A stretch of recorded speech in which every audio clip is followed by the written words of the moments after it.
पहिलं वॅक्सिनेशन आणि दुसरं दर 2 वर्षांनी केलेली पॅप टेस्ट. वॅक्सिनेशन आणि पॅप टेस्ट दोन गोष्टी लक्षात ठेवायच्या.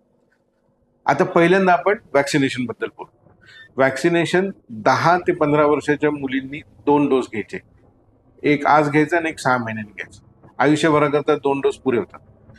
15 ते 45 वयापर्यंत 3 डोस लागतात. आज एक घ्यायचा, 1 महिन्याने घ्यायचा, 6 महिन्याने घ्यायचा. आयुष्यात 3 डोस घेतले की काम होतं. म्हणजे लहान मुलींनी 2 डोस, मोठ्या बायकांनी 3 डोस घेतलं तर 60 ते 70% कॅन्सर होण्याची शक्यता कमी होते. वॅक्सिनेशन झालं म्हणजे आपल्याला कॅन्सर 100% होणार नाही असं नाही.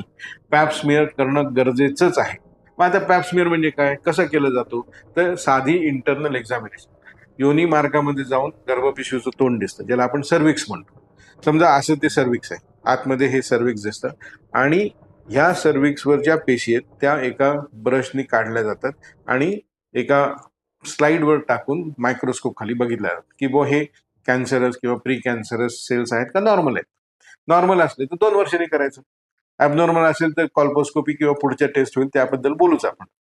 पण ह्या 2 गोष्टी वॅक्सिनेशन आणि पॅप स्मिअर हे जबाबदारीने केलं पाहिजे.